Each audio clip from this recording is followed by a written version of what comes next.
सास जैसा पति। कई औरतों की ख्वाहिश होती है कि वो सिर्फ अपने पति के साथ रहे, क्योंकि सास की झिक झिक किसे पसंद है। एकता की सास साथ नहीं रहती, सिर्फ पति और वो। लेकिन क्या है एकता की जिंदगी बिना सास के? देखिए। अरे अरे एकता, क्या है? रोज लेट उठती हो। कभी तो वक्त पर उठा करो। हाँ, लेकिन उठना क्यों है वक्त पर? 8 बजे तो उठ जाती हूँ मैं। देखो एकता, ये नहीं चलेगा। सुबह 6 बजे उठा करो। खाने में थोड़ी वैरायटी बनाओ और घर को साफ सुथरा रखो ना। अरे अरे अरे, जो मुंह में आ रहा है बोले जा रहे हो। क्या मेरा घर गंदा रहता है? कितना साफ रखती हूँ। खाने में भी हमेशा मैंने अच्छी चीजें बनाई हैं। और फिर ये 6 बजे उठने की जिद क्यों? देखो, मैं नहीं जानता। बस 7 बजे तक घर के मंदिर में दिया जल जाना चाहिए। एकता बेचारी करती भी क्या, पति की बात माननी भी तो जरूरी होती है। एक दिन एकता सुबह पूजा करके पति को प्रसाद देने कमरे में जाती है, तो पति अपनी माँ से फोन पर बात कर रहा है। हाँ माँ, मैंने तो साफ बोल दिया। सुबह 6 बजे उठना है, नहा कर ही किचन में जाना है और 7 बजे तक मंदिर में दिया जल जाना चाहिए। आ रही होगी चाय लेकर। चलिए, मैं रखता हूँ माँ, बाय। बेचारी एकता ने पति का ये रूप तो सोचा ही नहीं था। वो पति से कहती है, सुनिए, अब सारा काम हो चुका है घर पर, क्या करूं? मुझे कुछ देर के लिए मेरी सहेली सौम्या उसके घर छोड़ दीजिए। अरे कैसी बात करती हो कि घर पर कुछ काम करने को नहीं है? होली आ रही है, बाजार से आलू ले आओ, पापड़ बनाओ, नमकीन बनाओ, दही बड़े बनाओ। सब कुछ आज ही बनाना है? अरे अब मन कर रहा है कि सहेली के घर जाऊं तो जाऊंगी ना मैं। आप नहीं ले जाएंगे तो कैब से चली जाऊंगी। अरे अरे, ये क्या बात होती है? चलो ले जाता हूँ तुम्हें। तैयार हो जाओ जल्दी से। कैब की धमकी तो ऐसे दे रही हो जैसे माँ ने दरवाजे में कैब खड़ी कर रखी हो, विथ ड्राइवर। बढ़िया आई कैब वाली। हाय रे एकता की किस्मत। वो सोचती है कि सास साथ नहीं है, लेकिन पति के हाव भाव किसी अक्कड़ू सास से कम ही नहीं है। पति एकता को सहेली के घर छोड़कर कहता है, अच्छा सुनो, वक्त पर घर चली जाना और शाम को गर्मा गर्म पुलाव खाऊंगा मैं। बनाकर पहले ही मत रख देना। और हाँ, रायता भी बना लेना। हाँ जी हाँ, फिलहाल क्या मैं अंदर जा सकती हूँ? नाश्ता पेट भर करा दिया, दोपहर का खाना भी पैक कर दिया। पहले जो खाया है उसे तो पचा लो, दिन का खा लो, अभी से रात के खाने की चिंता में बाल न जल जाए कहीं। पति को एकता की बात पर गुस्सा तो बहुत आता है, लेकिन ऑफिस में देरी के कारण वो कुछ नहीं कहता। एकता सहेली के पास जाती है, जहां सास बहू बैठकर गप्पे लड़ा रही होती है। हाय सौम्या। नमस्ते आंटी जी। अरे वाह एकता बेटा, बड़े समय बाद देखी, कैसी हो? अच्छी हूँ आंटी जी। घर का सारा काम हो गया था, बोर हो रही थी, सोचा सौम्या से मिलती चलूं। हाँ हाँ बच्चों, तुम लोग बैठकर गप्पे लड़ाओ। मैं तुम लोगों के लिए नाश्ते पानी का इंतजाम करती हूँ। सास ये बोलकर किचन में चली जाती है। अरे एकता, कैसे आना हुआ? थोड़ी परेशान सी भी लग रही है, सब ठीक तो है ना? अरे यार, कहाँ ठीक हूँ। ना सोने मिलता है, ना अपने मन का कोई काम करने मिलता है। बस सुबह 6 बजे से किचन और रात के 12 बजे तक घर का काम। मेरी तो कमर ही टूट रही है। अरे क्यों मजाक कर रही है? तेरे तो मजे हैं, अकेली रहती है पति के साथ, न कोई सास न ससुर, न आस पड़ोस से मतलब। हम लोगों की सोच, जॉइंट फैमिली है, कितनी परेशानी होती है।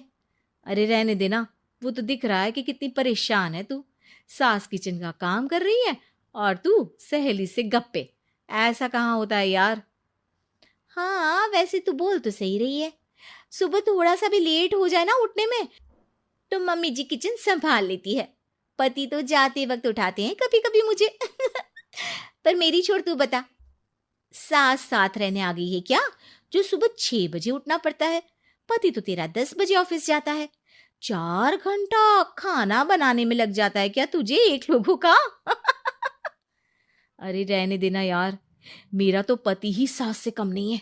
सारा दिन का ड्रामा, अरे बातें सुनाना, बोलियां बोलना, कोसना, क्या क्या नहीं आता है उसे। यार मैं तो हैरान होती हूँ कभी कभी कि ये सास की आत्मा तो नहीं आ जाती ना इसमें। अरे परेशान हो चुकी हूँ। इतना ही नहीं, वो तो अपनी माँ से मेरी चुगली भी करता है। समझ गई। मतलब तेरे पति की गाड़ी चल यहाँ रही है, लेकिन रिमोट तेरी सास के पास ही है। अरे अब जो समझ, रिमोट है या कंट्रोल है, बस मेरा तो मुश्किल हो रहा है यहाँ रहना। सोच रही हूँ 2-4 महीने के लिए मायके चली जाऊं। क्या करेगी? 2-4-10 महीने बाद तो आना ही है ना यहाँ पर।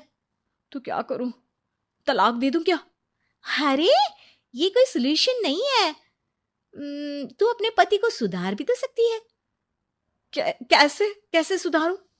सौम्या उसके कान में कुछ कहती है, जिसे सुन एकता खुश हो जाती है। अगले रोज, हाय रे, मेरी तो टांगे ही नहीं चल रही है। हाय हाय हाय, बहुत दर्द हो रहा है भगवान।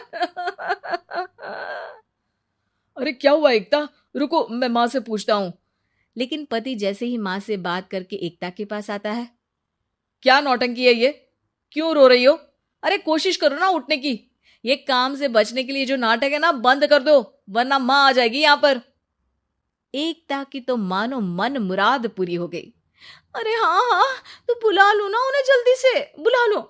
मैं 4-5 दिनों के लिए आराम करना चाहती हूँ, चल तो सकती नहीं हूँ। खाना पीना कैसे होगा? अब क्या था, सासू माँ आ जाती है एकता के घर। सासू माँ, मुझे ये हमेशा बताते हैं कि आप कितनी हार्ड वर्किंग है। बस अब अगले 15 दिनों तक मैं आपको देखूंगी और आपकी जैसी ही बनूंगी। ये बता रहे थे कि आप 5 बजे सुबह उठ जाती हैं और अरे बेटा, कुछ ज्यादा ही नहीं बता दिया तूने। अब नहीं माँ, मैं चाहता हूं कि ये आपकी तरह तौर तरीके सीखे, जैसा आप मुझे बताती है ना। मैं तो हमेशा हॉस्टल में रहा, कभी देखा भी नहीं आपको, लेकिन मैं चाहता हूं कि एकता पूरी आपकी कॉपी बने, घर गृहस्थी आप ही की तरह संभाले। हैं? हाँ हाँ। तो अब माँ जी यही है, तो क्यों न कल से शुरू। लेकिन अगले दिन सास 9 बजे सोकर उठती है। बेचारा बेटा बाहर से खाना मंगा कर खाता है। शाम को घर आता है तो सारा घर बिखरा रहता है। अरे माँ, ये घर इतना बिखरा क्यों है? अरे वो बेटा, आज वक्त ही नहीं मिला किचन से। सुबह का नाश्ता, दिन का खाना, अब रात को तो मेरा मन ही नहीं है कुछ बनाने का, तो बाहर से ही ले आ, या दिन का जो खाना बचा है ना वही खा लेना। ओ माँ, इससे अच्छा तो एकता घर रखती है।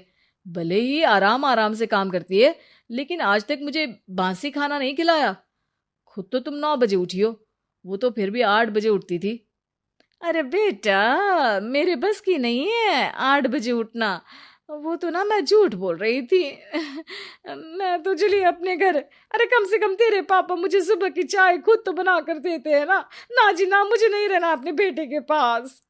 ये बोलकर सासू माँ चली जाती है अपने घर और एकता की लाइफ फिर से सेट हो जाती है बहुत अच्छी तरह।